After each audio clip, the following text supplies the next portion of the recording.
ये देखिए, ये जूना अखाड़े का प्रवेश आप यहाँ पर देखिए। और ये सबसे आगे माउंटेड पुलिस जो सबको हटा रही है, भक्तों को, लोगों को दूर रहने के लिए। लोग असल में कोशिश करते हैं कि अगर एक बार छू सके, स्पर्श कर सके, चरण रज ले सके, क्योंकि बड़े बड़े महात्मा आते हैं यहाँ पर इस समय में। जूना अखाड़ा वो अखाड़ा है जिसके साथ किन्नर अखाड़ा भी जुड़ा है। जूना अखाड़ा वो अखाड़ा है जहाँ पर साध्वियों की मौजूदगी है।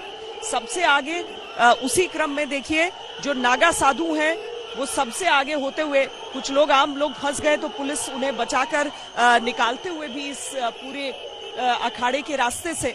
और उसके साथ साथ अब यहाँ पर आप पूरा लंबा आप देखिएगा, जूना अखाड़ा के साधु संत जो आएंगे, लंबे समय से यहीं पर आकर उन्हें प्रतीक्षा करनी पड़ रही थी।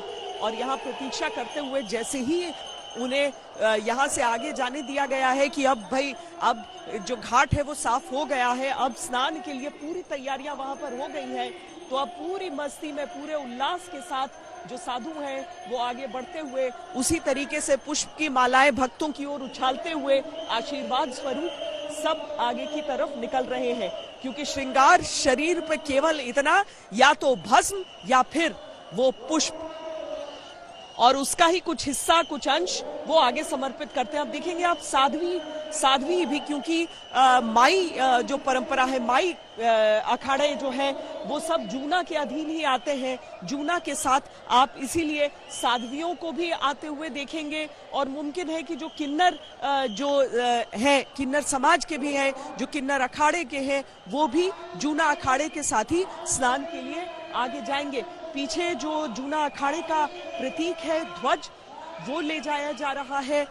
जैसा कि हमने आपको सुबह से ही बताया है कि जो अखाड़े का जो ध्वज है वो उसे भी स्नान कराया जाता है। और देखिए मस्ती में किस तरीके से, मैं कैमरे से कहूंगी, अब रहने दीजिए, वो वो नृत्य करने लगी थी, झूम कर वो साध्वी वहां पर, वो यहाँ की रज जो है उसे अपने शरीर पर मलने लगी थी। कुछ ऐसा ही अवसर होता है, कुछ ऐसा ही ये मौका होता है जब यहाँ पर आप देखिए इस ध्वज को कैसे ले जाते हैं, कैसे संभाल के, निशान जिसे कहते हैं।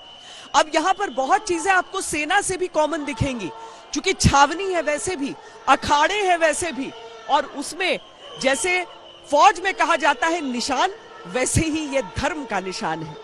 ये निशान को अपने प्राणों से ज्यादा सहेज कर आगे ले जा रहे हैं कि बिल्कुल भी नीचे न लगे, उसे समेट कर अपने साथ ले जाएंगे आगे जाकर। देखिए, क्योंकि यहाँ पर तार है ना ऊंचे, आप देखिए वहां पर तार है, तो जैसे ही तार का हिस्सा क्रॉस होता है वैसे इन्हें सीधा कर लिया जाएगा।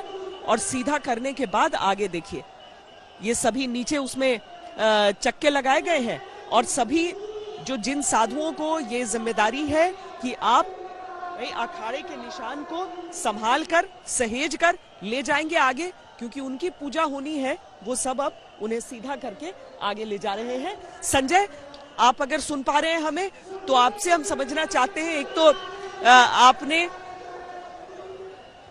जी, एक तो जो भस्म मलते हैं, उस भस्म में क्या क्या होता है संजय? इसमें जो भस्म लगा रखी है श्वेता, इन सभी नागा सन्यासियों ने, भस्म का बहुत महत्व है। इनका कहना है कि ये भस्म हमें ये बताती है कि जीवन सिर्फ भस्म के समान है, जीवन का उद्देश्य सिर्फ भस्म हो जाना है, और ये माया से हमें दूर रखती है। इससे हमें माया व्याप्ति नहीं, और भस्म बनाने का तरीका ऐसा नहीं कि धूना अखाड़े से सिर्फ भस्म उठा लिया और लगा लिया। भस्म के लिए उसे जो अखाड़े की भभूति होती है, राख होती है, उसके लड्डू बनाए जाते हैं दूध में, इसे गाय के दूध में घोलकर, और उस लड्डू के बाद उसे फिर सुखाया जाता है, फिर उसे पीसा जाता है, फिर छानने के बाद उसमें सौंदर्य सामग्री यानी खुशबूदार चीजें मिलाई जाती हैं, और उस खुशबूदार चीजों के साथ साथ फिर उसके बाद उसे छान कर भस्म बनाई जाती है। और ये भभूति जब शरीर पे मली जाती है, तो इन नागा सन्यासियों का कहना है, कई लोगों ने हमें बताया कि चूंकि ये भस्म लगाने के बाद ना तो आपको गर्मी लगती है, ना सर्दी लगती है। एक सन्यासी देखिए अपने सिर पर कबूतर धारण किए हुए हैं, उनके सिर पर हाथों में मोर पंख का झाड़ू है। अन्य सन्यासियों ने अपने अस्त्र शस्त्र ले रखे हैं। इसके साथ ही एक सन्यासी ने कबूतर धारण किया हुआ है, शंख बजाते हुए, घोड़ों पर नगाड़े और दमामे पर थाप देते हुए सन्यासी हर हर महादेव की गूंज के साथ आगे बढ़ रहे हैं। अब मैं अपने कैमरामैन से कहूंगा,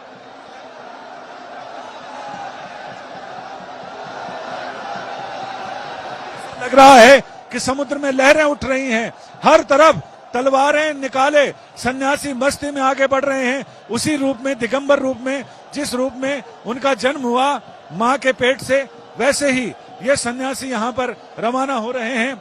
सन्यासियों का जत्था आगे बढ़ता हुआ नागा सन्यासी दिगंबर वेश में आगे बढ़ रहे हैं, हर हर महादेव की ध्वनि का गुंजार करते हुए, शरीर पर भस्म लपेटे हुए, ये भस्म लगाकर ये लोग यहाँ आते हैं। और जैसे ही स्नान होता है, स्नान करने के साथ ही मुझे लग रहा है कि अखाड़ों का पूजन हो गया होगा और उसके साथ अब सन्यासी वहां स्नान करेंगे, 2-4 डुबकी लगाते हैं और साथ ही ये अपने कर्तव्य भी दिखाते हैं, मां गंगा को अपना श्रृंगार समर्पित करते हैं और फिर कर्तव्य दिखाते हैं, अपने अस्त्र शस्त्र प्रदर्शन। संजय, अद्भुत दृश्य है जब हम ऐसे नागाओं को आगे बढ़ते हुए देखते हैं। कोई नियम नहीं उस समय जब अपनी माँ के पास पहुंचना है उन्हें, जब माँ गंगा, माँ यमुना, माँ सरस्वती और उनके त्रिवेणी संगम में उन्हें पहुंचना है, कोई नियम नहीं, कोई कानून नहीं जो उन्हें रोक सकता है कि आप प्रतिबंधित होकर ऐसे आइए। हमने देखा कि मार्ग वो स्वयं बना रहे हैं, स्वयं अपना मार्ग बनाते हुए चल रहे हैं ये नागा साधु। और आगे बढ़ते हुए देखिए, अपने निशान को लेकर जाते हुए, अपने देवताओं को साथ में लेकर जाते हुए, बाकी साधु सन्यासियों पर ये जिम्मेदारी, ये दायित्व है। लेकिन